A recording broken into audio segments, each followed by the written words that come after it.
Selamat datang di channel Guru Bahasa Indonesia, channel pendidikan dan edukasi. Jangan lupa subscribe dan klik loncengnya agar channel ini dapat berkembang. Baiklah, hari ini kita akan membahas teks berita. Pernahkah kalian mendengar, menonton, atau membaca suatu informasi berkaitan dengan suatu peristiwa? Jika iya, itulah yang disebut dengan berita. Lalu, apa sih yang disebut dengan berita?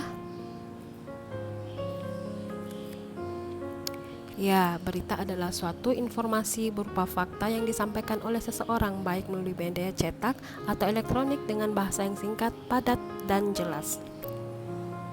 Baiklah, kita akan bahas unsur-unsur berita. 5W dan 1H atau adik simbah. Adik simbah apa, di mana, kapan, siapa, mengapa, dan bagaimana. Oke, baiklah, kita akan membahas 5W 1H.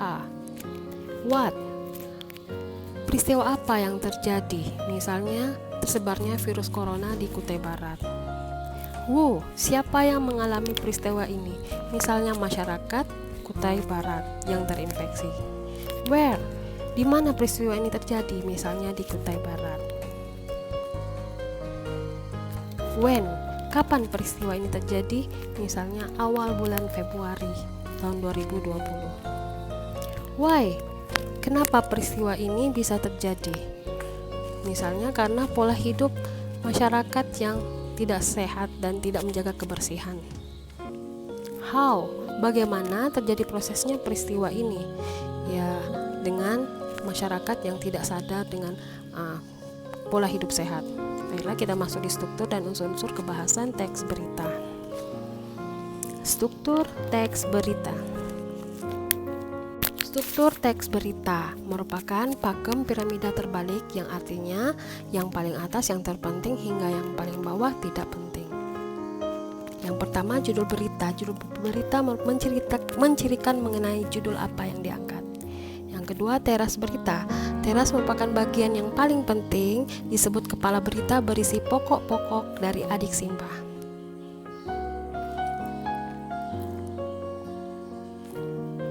Yang ketiga, tubuh berita, yaitu bodi berita berisi penjabaran dari pokok-pokok dari adik simbah.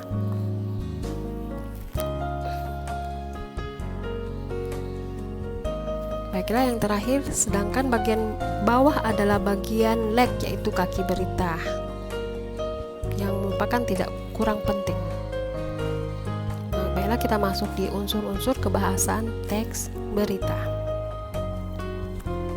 Yang pertama, menggunakan bahasa baku. Bahasa standar lebih mudah dipahami oleh umum. Bahasa-bahasa yang bersifat populer ataupun yang kedaerahan akan dihindari oleh media-media nasional.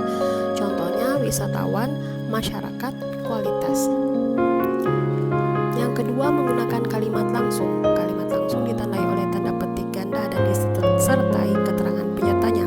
Menggunakan kalimat terkait dengan pengutipan pernyataan oleh narasumber. Contohnya, bantuan sudah ada, tegasnya. Konjungsi bahwa. Konjungsi bahwa berfungsi sebagai penerang kata yang diikutinya. Hal itu terkait dengan pengubahan bentuk kalimat langsung menjadi kalimat tidak langsung. Contohnya, Astrid mengatakan bahwa ibunya pingsan karena lelah. Selanjutnya, kata kerja mental. Kata kerja mental berkaitan dengan kegiatan dari hasil pemikiran. Kata-kata yang dimaksud antara lain memikirkan, membayangkan, berasumsi, berkesimpulan, dan sebagainya. Contohnya, polisi berkesimpulan bahwa korban diculik oleh orang terdekat. Baiklah, selanjutnya keterangan tempat dan waktu. Menggunakan keterangan tempat dan waktu sebagai konsekuensi perlunya kelengkapan unsur berita yang mencakup unsur kapan dan di mana. Contohnya, sekitar waktu pukul 12.45 PM telah sampai di Bandara Ngurah Rai. Selanjutnya, konjungsi temporal. Konjungsi temporal berkaitan dengan pola penyajian berita yang mengikuti pola kronologis urutan waktu. Konjungsinya antara lain sejak, setelah, awalnya, akhirnya, dan sebagainya. Oke, baiklah, Ibu akan memberikan tugas. Silakan baca dengan teliti di bawah ini dan kerjakan ya. Silakan nonton videonya dan kerjakan tugasnya. Kepala Lembaga Biologi Molekuler Eijkman, Amin Subandrio, membenarkan bahwa virus COVID-19 bisa menyebar lebih jauh lewat udara dalam ukuran partikel lebih kecil atau mikrodroplet. Hal ini menegaskan masyarakat harus semakin disiplin menggunakan masker, mencuci tangan, dan menjaga jarak. Kepala Lembaga Eijkman menyebut informasi virus corona bisa menyebar lewat udara sudah cukup lama diamati oleh peneliti. Risiko paparan ini lebih besar jika ada semburan aliran udara yang kuat. Misalnya di ruangan tertutup atau saat prosedur pengobatan medis yang rentan dengan droplet, seperti pemasangan ventilator, terapi uap, atau penggunaan kompresor untuk bor gigi. Untuk mencegah paparan ini, masyarakat diimbau untuk selalu menggunakan masker minimal 2 atau 3 lapisan kain, mencuci tangan, dan menjaga jarak. Sementara untuk pengelola gedung dengan pendingin udara, wajib menambah sirkulasi udara untuk mengurangi sebaran virus. Ya, sudah menjadi lebih kecil, tentunya dia awalnya menjadi micro droplet namanya. Kemudian menjadi lebih kecil lagi, dia bisa menjadi sifatnya aerosol, jadi bisa terbang lebih jauh. Nah, tergantung dari aliran udara di ruangan itu. Kalau misalnya kita berada di dalam satu ruangan yang semburan AC-nya begitu kuat, maka dia bisa terlempar lebih jauh. Dengan sifat virus yang seperti itu, kita mesti lebih berhati-hati. Jadi kalau tidak perlu sekali, ya tidak usah mengunjungi daerah-daerah yang crowded, ya, karena peningkatan konsentrasi virus itu juga meningkatkan risiko infeksi. Ya.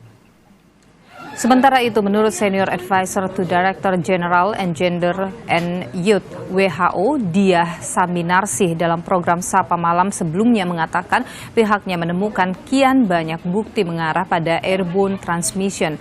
WHO juga menyarankan masyarakat untuk menghindari kerumunan dan ruang tertutup yang minim sirkulasi udara. Brief yang baru dikeluarkan WHO pada tanggal 9 Juli adalah acknowledging atau mengakui bahwa adanya growing body of evidence atau adanya bukti-bukti yang bertambah banyak mengarah kepada airborne transmission. Jadi dalam tahap ini masih dibutuhkan pengumpulan evidence dan konsultasi lebih jauh dengan para ahli dari relevant background, tentunya para ahli-ahli teknis dari relevant background, untuk bisa secara definitif mengakui dan menulis di dalam technical guidance WHO mengenai adanya airborne transmission ini, yang berarti menambah cara transmisi COVID. Sekarang yang dominan adalah transmisi melalui droplet dan melalui aerosol generating procedure yang biasanya